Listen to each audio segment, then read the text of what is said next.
Good morning, meron tayong maikling devotion patungkol sa pagsagot sa ating mga magulang, kaibigan, o minsan naman ay kahit anong application mapasa eskwela, napaka-importante ng tinatawag na replying the right way.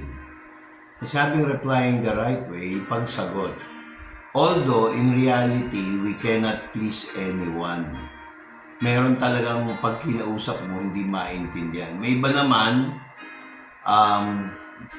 pag sumasagot, defensive agad. Merong sinasabi ang Biblia, Father God, enlighten all those who have communication problems daily, who interact with people, different sorts of people. Alalayan niyo sila ayon sa iyong salita. Naging problema ko rin po yan noon. At natutunan ko the hard way in Jesus Christ's name. Amen. Bakit ko po sinabing natutunan ko? Kasi as we mature, mas dapat nating mas maunawaan lahat ng ating kausap. Kaya napaka-importante po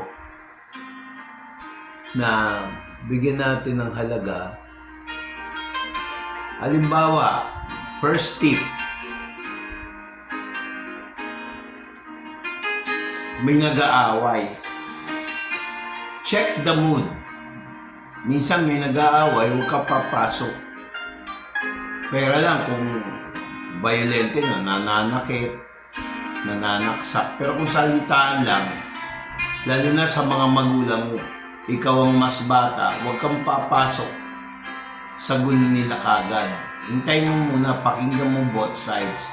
Sometimes may mga tao, pag kinakausap, pinifilter, kaya nagagalit. Huwag mong kontrahen. Huwag mo rin sang-ayunan.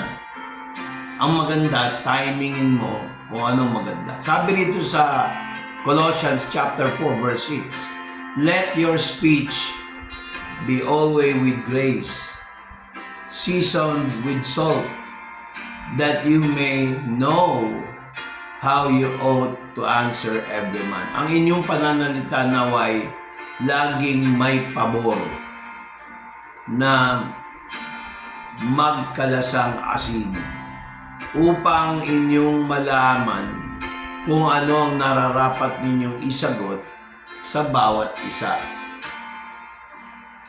Sa communication, bago ka pumasok sa isang bagay, timing is very essential. Minsan, hindi mo alam, hindi siya prepared sa feedback mo. At huwag ka magbibigay ng feedback kung hindi ka nila pinaniniwalaan. It's just a waste of energy, waste of time. Pangalawa, sabi sa Ephesians chapter 4, verse 29, let no corrupt communication proceed out of your mouth, but that which is good to the use of edifying, that it may minister grace unto the hearers.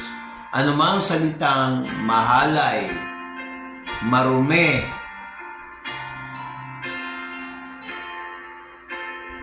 ay huwag lumabas sa iyong bibig, kung di ang mabuting ikatitibay ayon sa pangangailangan, upang makinabang ng pabor ang mga nakikinig.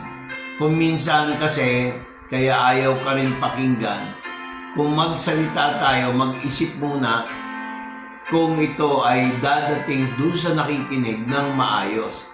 Minsan, yung salitang mahalay does not necessarily mean sexual or yung connotation, mabilis mag-jump into conclusion or judgmental. Mali eh. Dapat, tingnan mo muna kapatid, yan ang advice sa atin ng Biblia.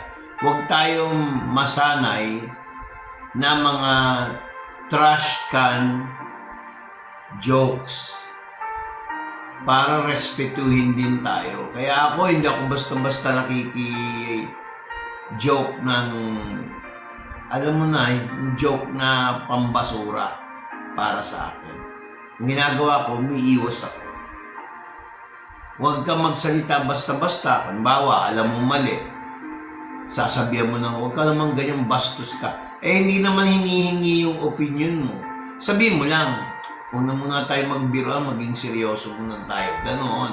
Huwag kang ganyang magsalita. Gaganunin mo, huwag ganon. No? Very offensive. Pwede mo naman sabihin, just pretend na hindi mo narinig. Kaysa awayin ka. O sabihin mo may gagawin pa.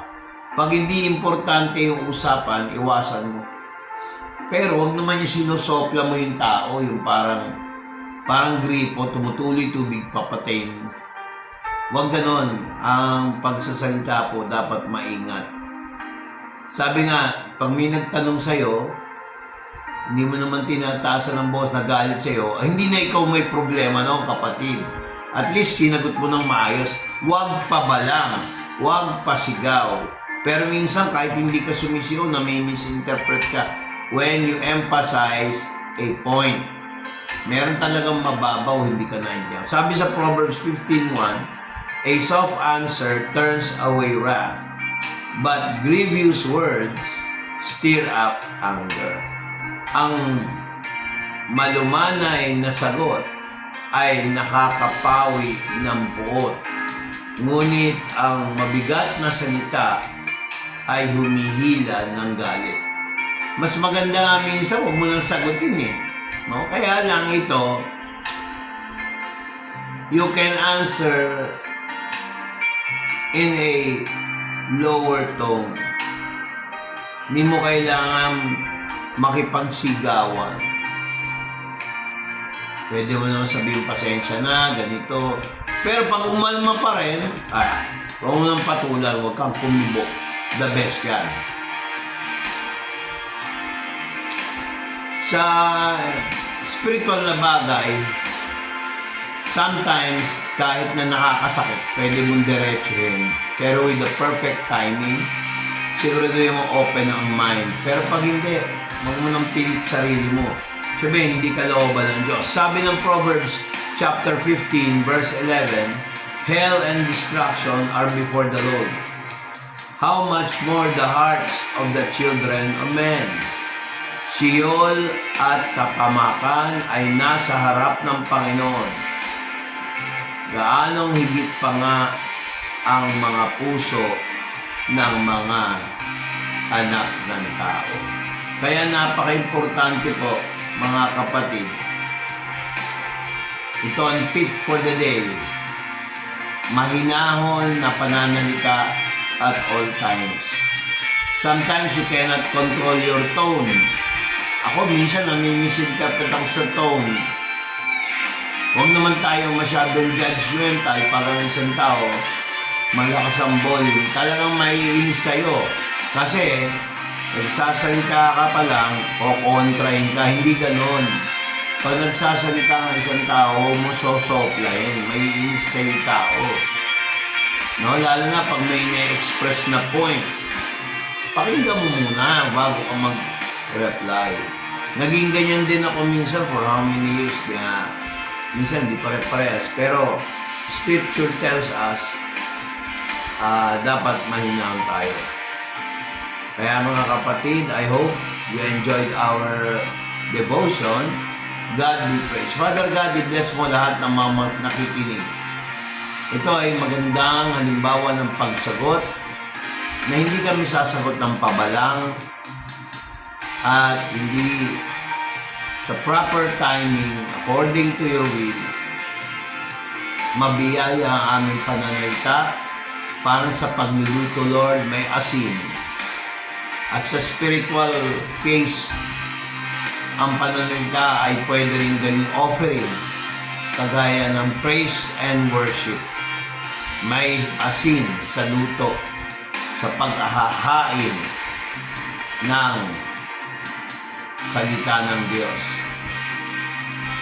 Particularly sa praise and worship, thanksgiving, yan ay asin, yan ay offering sa iyo. Amen. Mga kapatid, tip, ang Diyos ay may tenga rin. Kung ano anyo ng tao, may anyo ang Diyos. May anyo ang Diyos, kagaya rin ng tao. For example, sometimes galit tayo sa mali. Sometimes naman, galit din tayo sa tama. Bakit? Mukhang guilty. Yan, tip ko sa inyo. Kahit sa sales, hindi pa pwede yung i-insulto mo yung customer. Kumbaga sa panliligaw, hindi pwede laitin yung nililigawan. Tsaka yung nanliligaw, hindi dapat nilalait. Hindi magandang dating. Yun po ang tip for the day. Good morning. This is our short devotion. Amen.